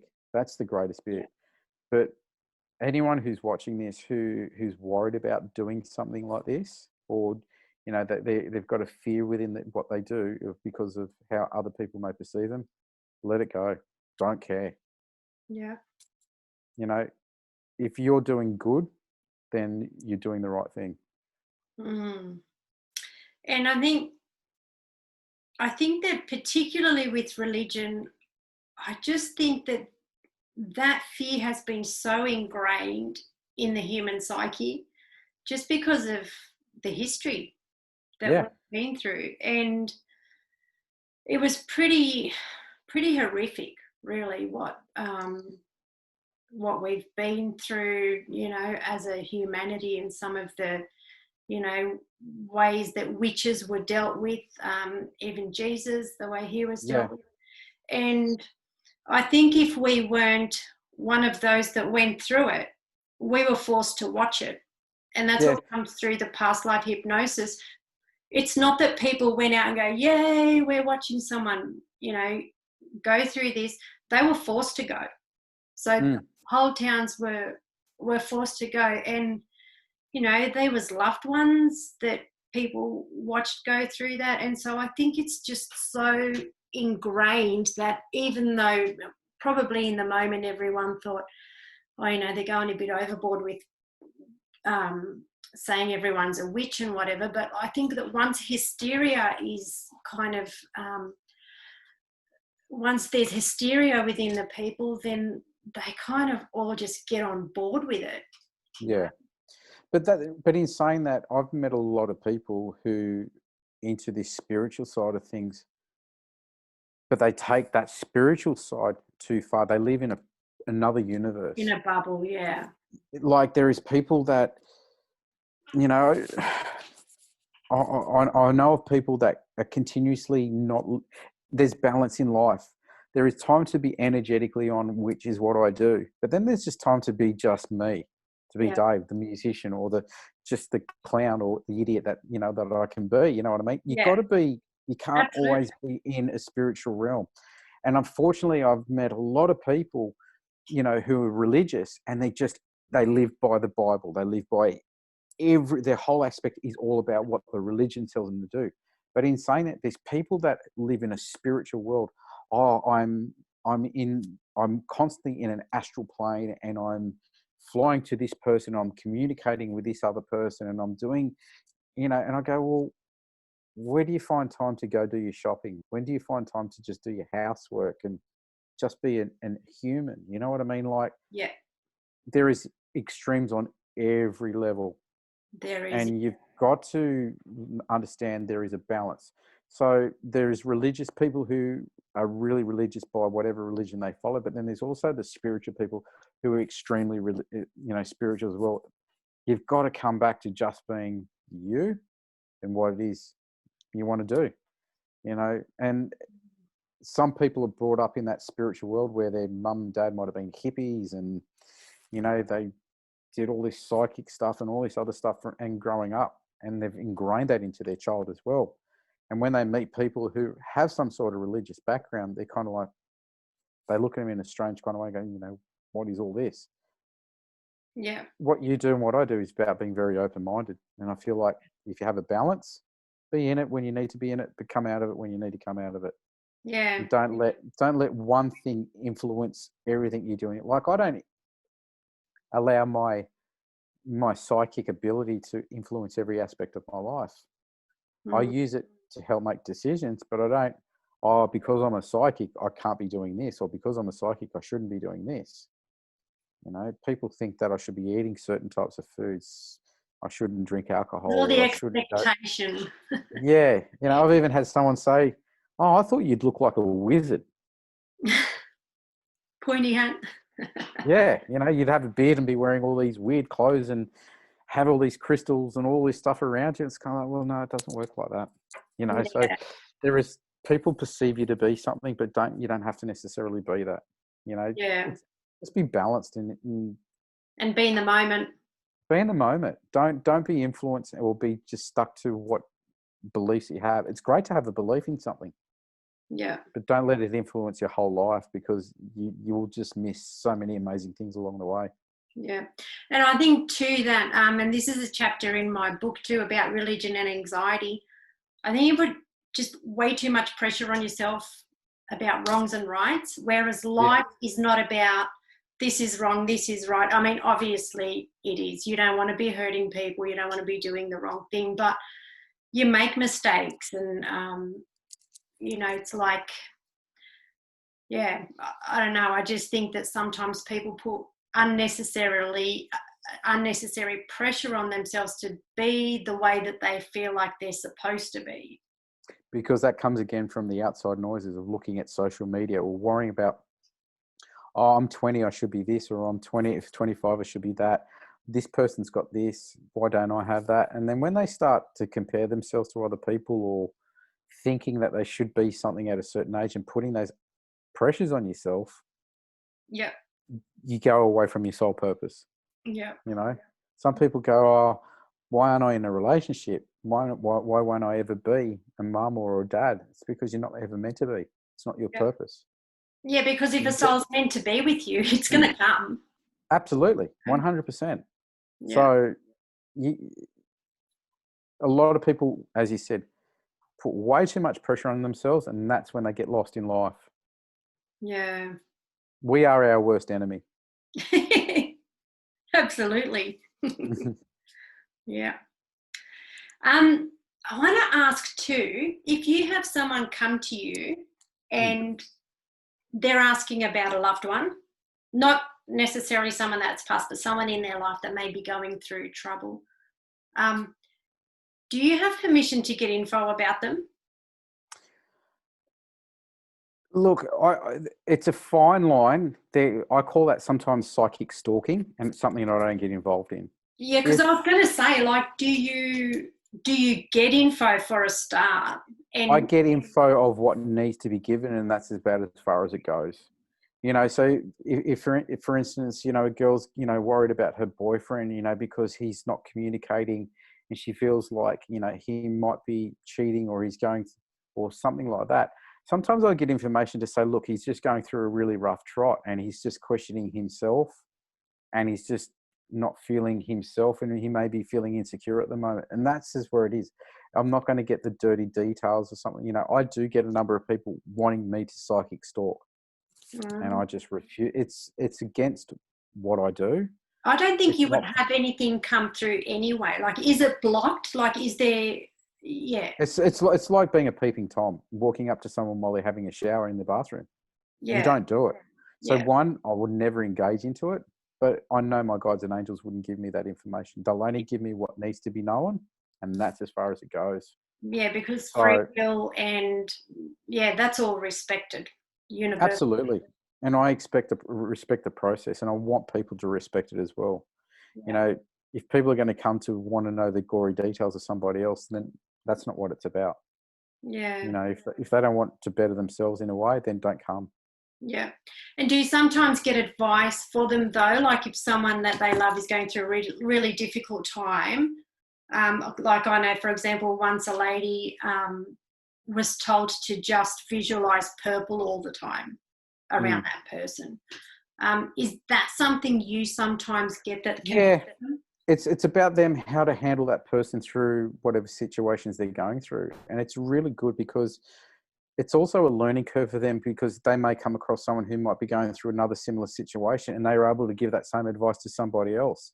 So it's kind of like you putting knowledge into their own minds to use not only for their loved one, but for someone else that they know as well too, who could be going through a similar situation.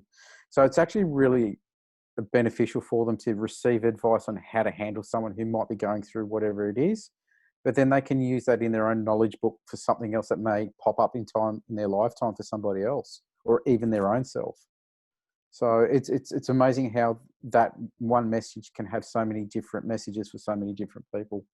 Yeah, because something like that would usually stay with a person, Yep. and helps them. And when they do it and they find that it worked really well, it's kind of like, I'm going to use this one again.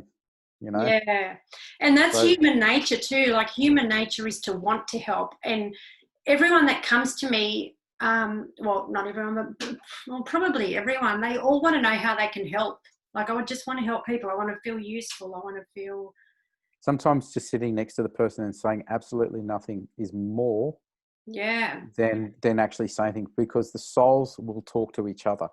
yeah, And when the souls talk to each other, not a word needs to be spoken, but the healing actually helps. yeah. We're That's just giving a hug, but the souls will always speak to another soul that it's connected to. yeah, And what happens is the advice goes through. So yeah. sometimes it's just a matter of saying, hey, thinking of you, hope you're doing well, and you just leave it at that. Mm. And, you know, if you know someone's going through a hard time and they do take their life, actually all the time that it comes through is that there's nothing that you could have ever done to stop that person from doing Yeah, it. yeah, It was always going to happen.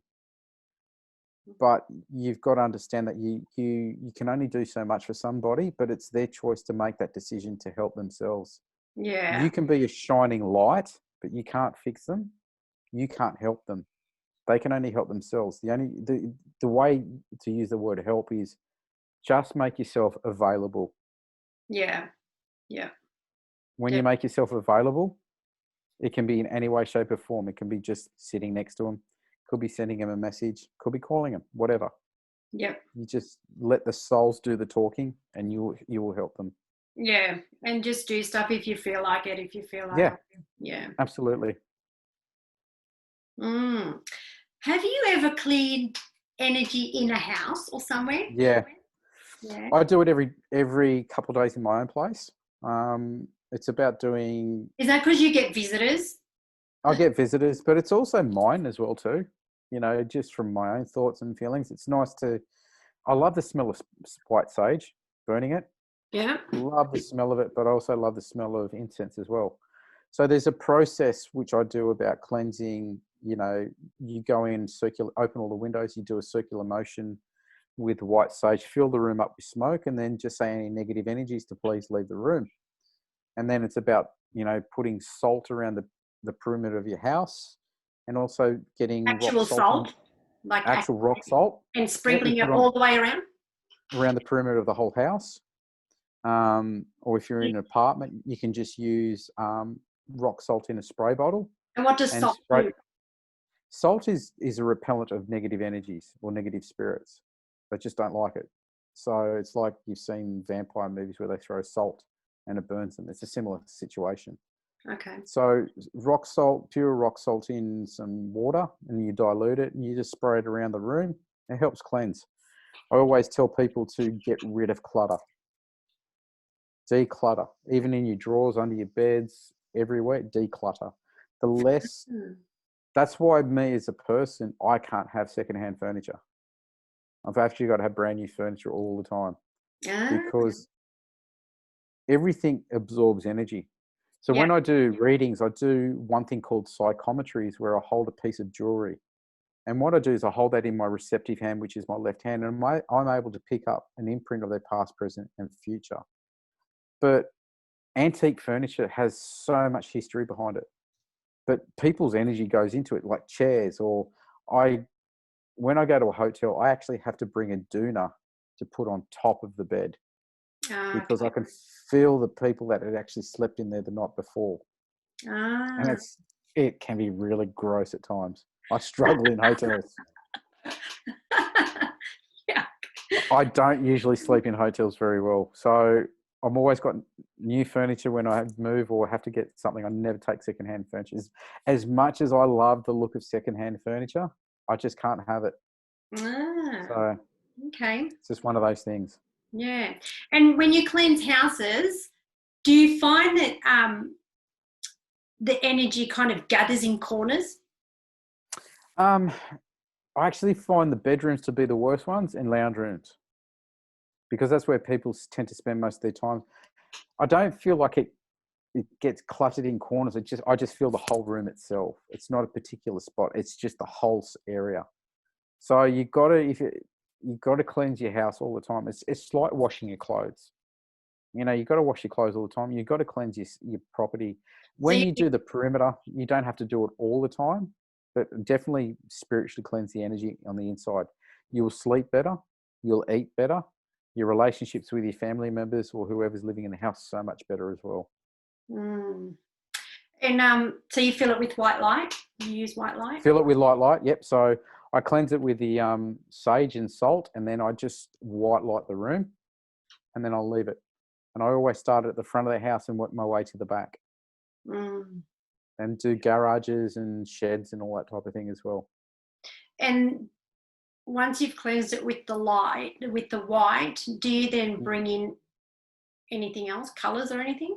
Just do positive affirmations. And I actually, when I do cleansing of houses, I get the owner of the property to do it.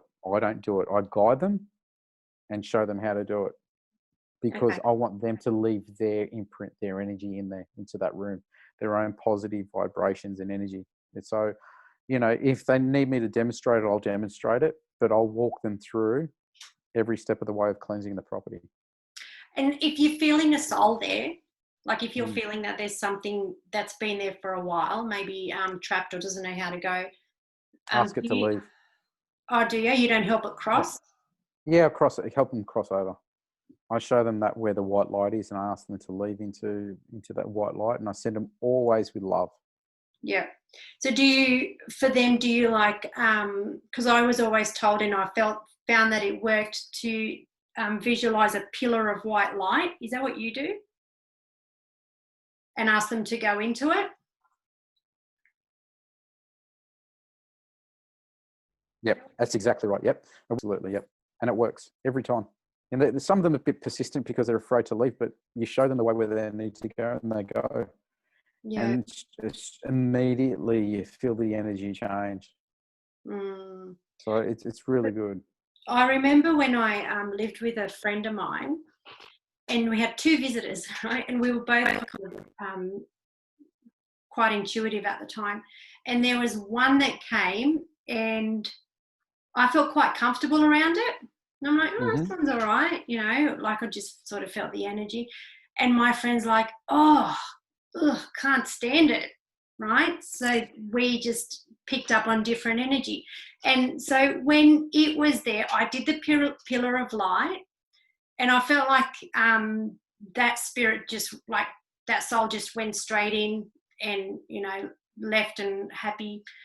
But then, not long after, there was another one, and I just felt cold and goosebumps, and it just made me so uncomfortable. And my Well, what friend I was like, this one's all right. And I thought, how funny yeah we have I such different energies. no, I actually feel like you actually picked up on a demon playing funny games with you. Yeah, because he would come when I was laying in bed, he was right there. Yeah. And I'm Look, like, this is the thing. This is why I always tell people you need to energetically protect yourself because there's good spirits, but there's also really bad ones around. And they will show you what you want to see, like, oh, this feels really good. And then when they get you into a position they want you to be in, they click over and then they become that bad energy. So you've always got to be very careful. okay. All right. That's why I don't allow spirits to stay in. If you feel like there is a presence within the house, then you need to get rid of it because it's your place. It's not theirs. Yes. And people think, oh, but what about my mum? That's a different. This is a soul trapped in there. It's not your parents or your loved ones trapped. They're there in guidance and in spirit, but that soul is trapped within a place. So you need to get rid of that. It's not their home, it's your home. So if anyone actually picks up an energy or a presence of somebody, you need to expel them out. Don't feel bad about it. You need to get rid of it because it might feel good at first, but you might find that it's actually a really bad thing. Yeah, okay. Yeah, well, that first one went, but this second one, I tried to do the same thing, and it was only a matter of maybe 2 weeks maximum, the difference between these two. I envisioned this pillar of light, and I felt like this soul went. Yeah, I think it was the same one. Oh, right. Okay. Yeah, that's what I mean. I think it's like, I can see it like as the Joker. Yeah. It Okay. was, That's funny you showed did you what. say that, because I had not long ago someone called the demon or whatever it is. Someone actually called him the trickster.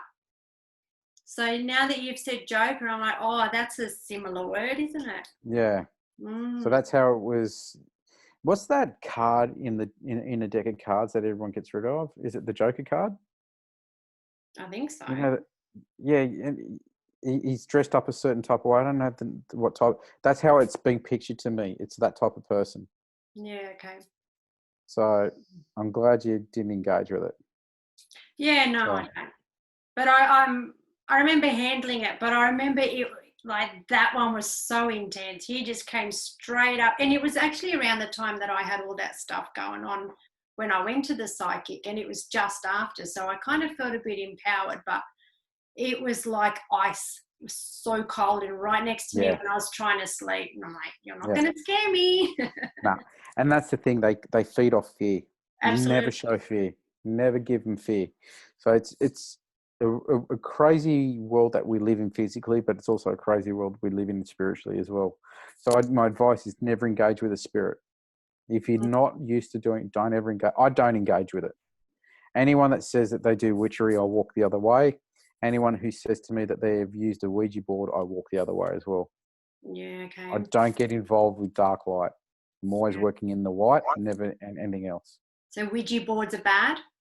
Oh, they're a gateway to hell. Oh, right. They are a gateway of bringing in really bad things. And anyone that comes in contact with them, you're playing with danger. So they should look at cleansing and protecting following that. Absolutely. Never get involved with a Ouija board. Never. No. The word makes me cringe as well. It's a creepy word, isn't it? Yeah, cool. Well, I had during a hypnosis a client say, there's a demon in me. And I said, can I speak to it?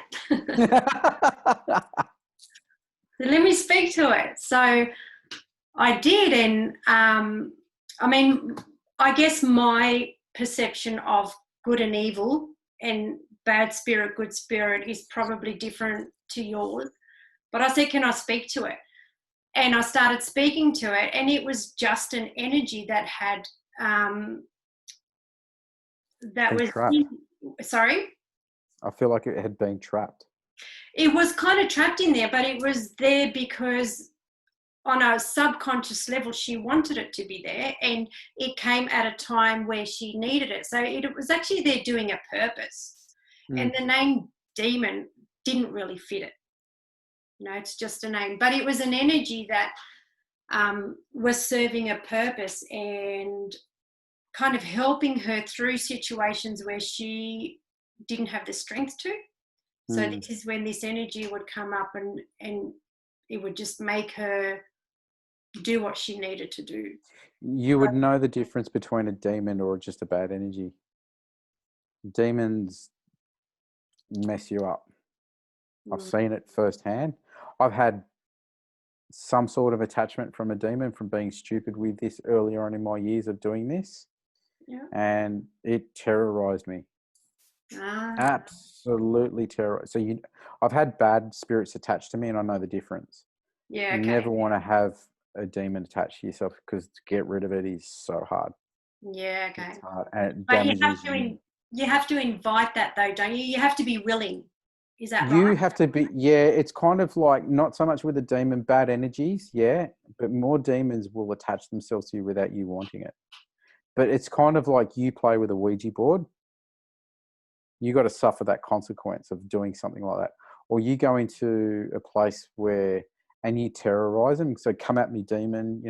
You see these ghost tours or people, and they know there's bad spirits, and you come on, you demon, come out of there. Or you do some satanic rituals, you will get one that attaches to you. Yeah, okay. If you tell me you're not some sort of nervous about it or scared about it, I reckon you're lying. And that's what, they will go straight to that fear, and bang, they've got you. Mm. And it's a dark world, and you don't want to get involved with that. So it's very careful.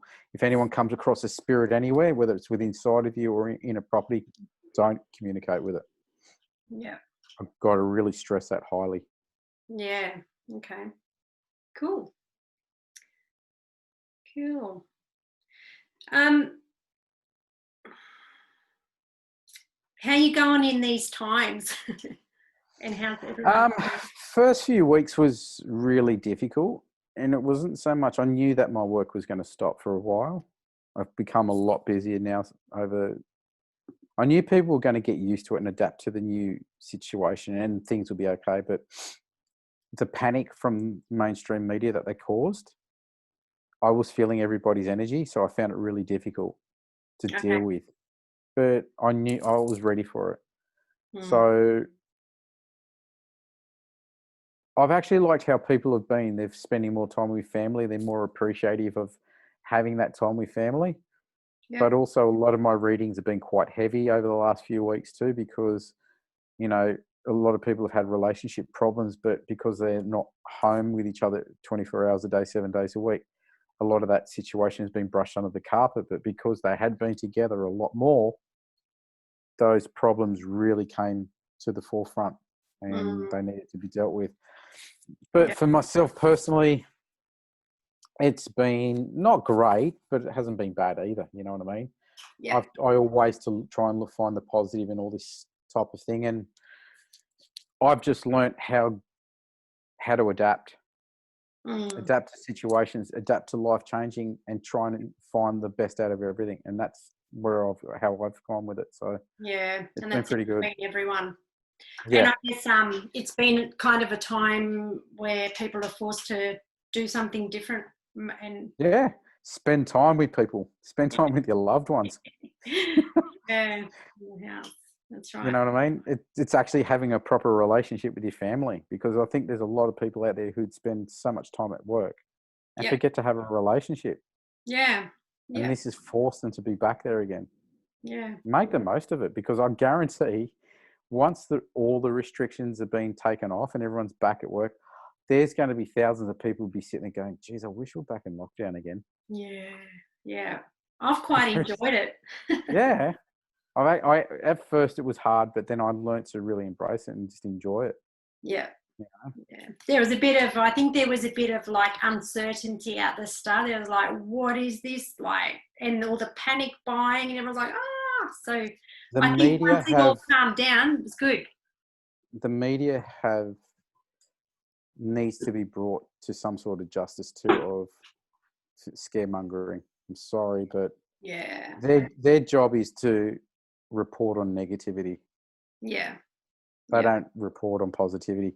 You hardly ever hear about how many people have recovered from the sickness. yeah. It's always about, this country's got this many deaths, this place has got that many deaths, this person put many infections. How many people have recovered? Mm. Once in a blue moon, you hear about a recovery story, and that's it. Yeah, yeah. So It's instead of trying to change it to happy stories, they just want to feed off the negative. yeah, yeah. I do.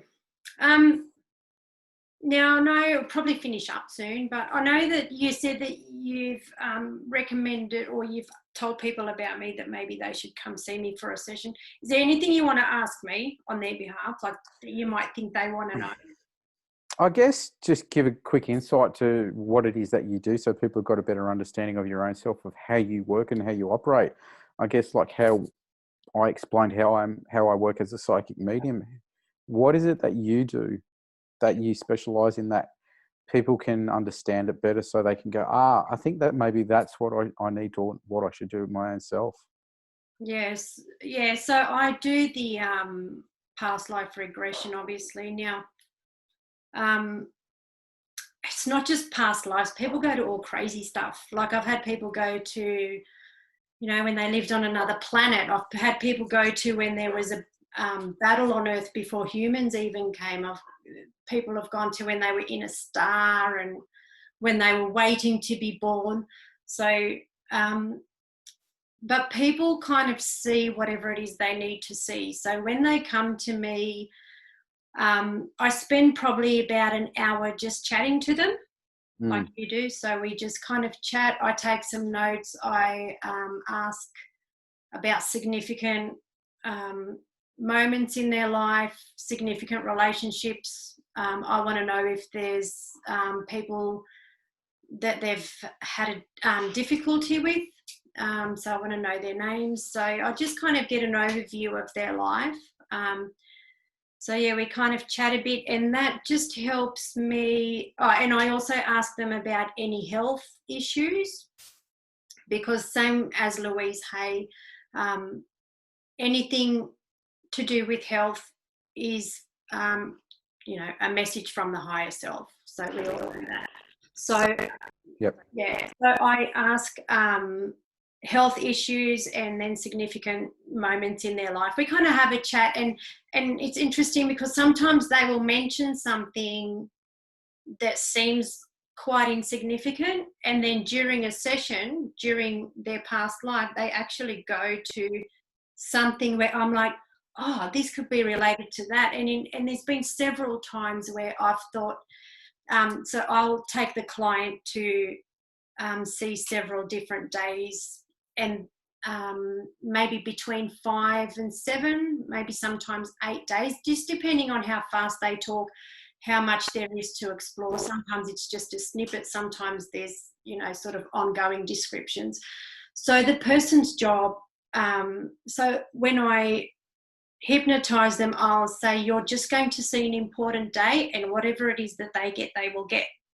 And I just help them explore it and so on. So we go to several different days, and sometimes it's something that they said in that pre-chat where they see something and I'll go, I'll just do another life, because it'll lead me to recognize if there's something important that's come up. Now, they might see some memories from this life. They might go to a previous life, and sometimes the different days they see, they can kind of see a moment in a past life, and then the next scene will be that same life but later on, sometimes again later on. So sometimes they see kind of how that life played out, and in a lot of those times they will go to the last day and see how old they were, how they passed, what happened to their body, and then the afterwards. Or sometimes people, and this is more the case recently, especially in the last probably 4 years, people are just leapfrogging from life to life. So they're just going to lives that have nothing to do with each other, because I think that the awareness that people have now, that people in general have, is a lot more connected to themselves and a lot more aware than what we were years ago. So they can see a snippet of a life and be able to put it into context in so many ways without having to see how that whole life planned out. Yeah. Are you able to help people with addiction, like people that are addicted to smoking, wanting to stop drinking and things like that? Because I get a lot of people that, they want to get off drugs or alcohol or smoking and things like that, and they just don't know how to do it. They've tried everything, but so I've had clients. So what I do is, so people will see those past lives. So we do that goes probably for half the actual hypnosis. The whole hypnosis is about an hour and a half. that I do, and I record the whole thing for the person, and I give them a copy, so they'll either bring a USB or I can record straight onto their phone.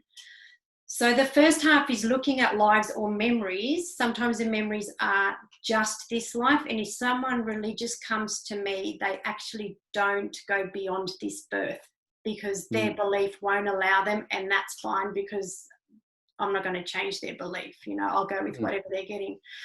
But so that's the first half. And then the second half is where I speak to their higher self or their subconscious. And that's where I get answers. And that's where I'm able to say, when you saw that scene that we saw before where you were doing whatever and there was a person there, is that person in your life now?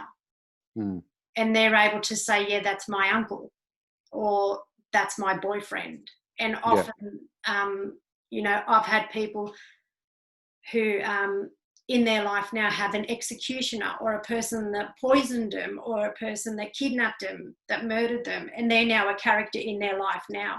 And that's how depression, how I treat depression. Okay.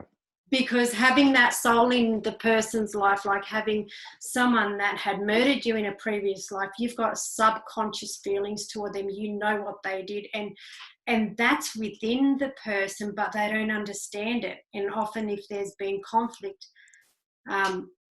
or fear or whatever, Okay, because what I get is too that is through what I do is I'm able to give people the guidance how to get from A to B. But there are blockages along the way. And what you're explaining is they can come to you to help get rid of that blockage. Yeah. They can see that pathway, their past lives of repetitive patterns, what they've done, which is what I call the common denominator, why they keep choosing that same type of boyfriend every time over and over and over again. Yeah. You can pinpoint back in a lifetime of why they actually attract that type of person. Yeah. Then to stop that common denominator of attracting that type of person. So then they can ultimately get the type of person they really want and actually deserve to have in their life. Yeah. Yeah. And that's why it's an important role of what you do and why people need to be open to this type of session work as well too. Yeah. Don't just rely on one source. Have a look at all sources of healing. Yeah. And if you feel compelled to have a session, have a session. If you don't worry about it. Like there'll be other ways that you find the same answers. But during that subconscious part, I then help them find any physical issues and why they're there. So if they have a pain or an illness or something, often it was related to that thing that they saw, that trauma.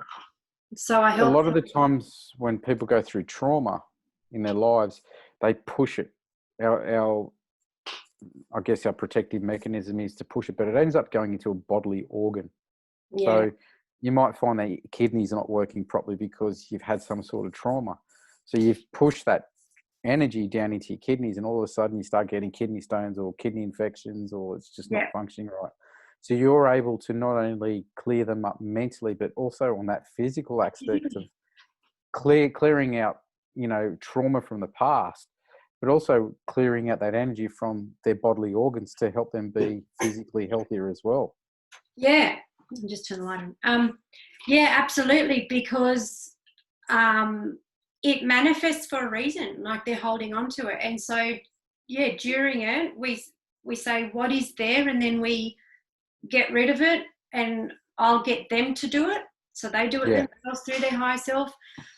There have been times where they haven't quite felt it, so I help them. I do it. I just go, I'm just scraping it because I can see it.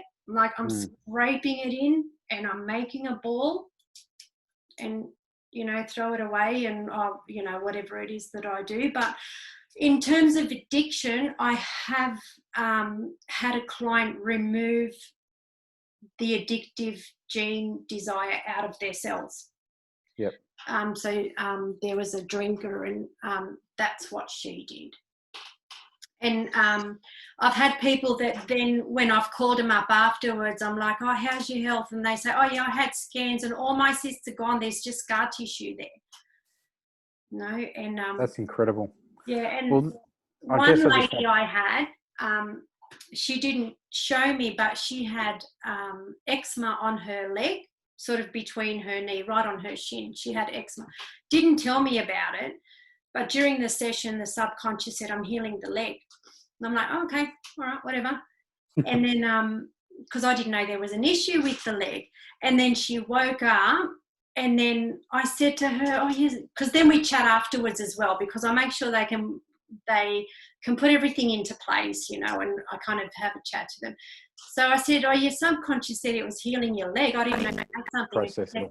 She said, oh, yeah, I've had this eczema. And she took her skirt up and she went, oh, my God, it's gone. And apparently it vanished, but I never saw it. So I feel ripped off. But her leg was That's a validation. Yeah. That's incredible. Yeah. So this can. So how do people get in contact with you?